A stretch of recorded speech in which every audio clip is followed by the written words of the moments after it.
बहुत समय पहले राजपुर नाम का एक सुंदर नगर था। वहां के बीचों बीच मोहनलाल नाम का एक प्रसिद्ध सुनार रहता था। उसकी बनाई हुई ज्वेलरी इतनी बारीकी और सुंदर होती कि लोग कहते, अगर सोने को बोलना आता तो वो कहता, मुझे मोहनलाल के हाथों में ही पिघलना है। मोहनलाल की ख्याति बढ़ती गई और उसके साथ बढ़ा उसका घमंड।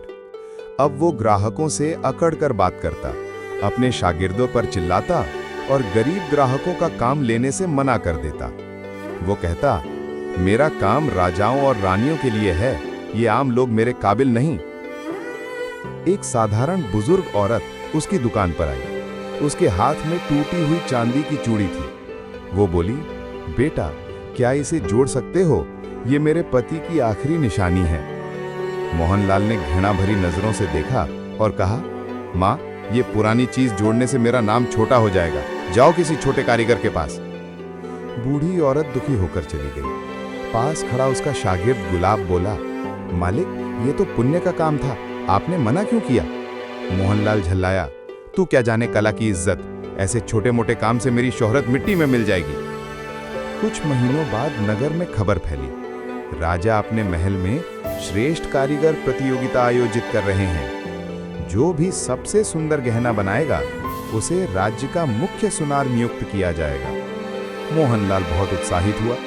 उसने अपने सब काम छोड़ दिए और एक हीरे का हार बनाने में लग गया। उसने महीनों तक मेहनत की। हर मोती, हर पत्थर उसने बड़ी सावधानी से जड़ा। उसे पूरा विश्वास था कि कोई उसकी बराबरी नहीं कर सकता। प्रतियोगिता के कुछ दिन पहले एक बूढ़ा आदमी दुकान पर आया। उसने कहा, बेटा, मेरी बेटी की शादी है, लेकिन मेरे पास पैसे कम हैं। क्या तुम मेरे लिए एक सादा सा चांदी का हार बना दोगे? मोहनलाल ने तिरस्कार से कहा, मुझे अब ऐसे छोटे काम करने का समय नहीं, मैं राजा के लिए हार बना रहा हूं। बूढ़े ने मुस्कुराते हुए कहा, बेटा, कभी कभी छोटा काम भी बड़े दिल से किया जाए तो बड़ा बन जाता है। मोहनलाल ने बात अनसुनी कर दी और बूढ़े को भगा दिया।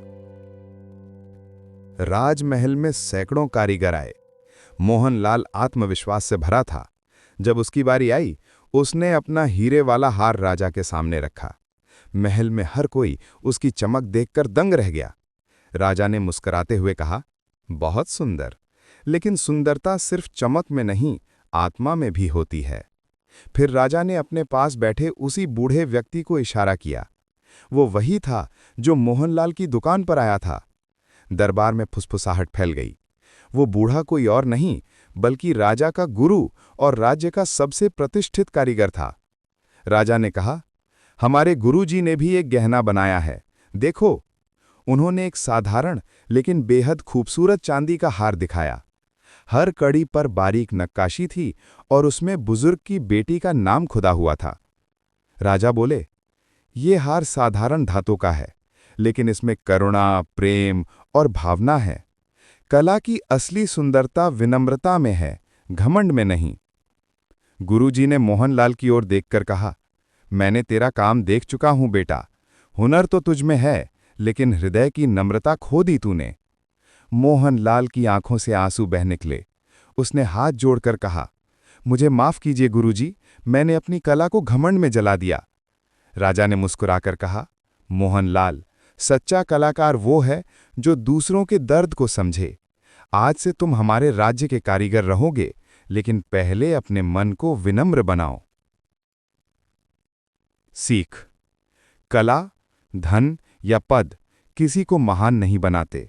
विनम्रता और दया ही असली महानता है। घमंड का अंत हमेशा पश्चाताप में होता है।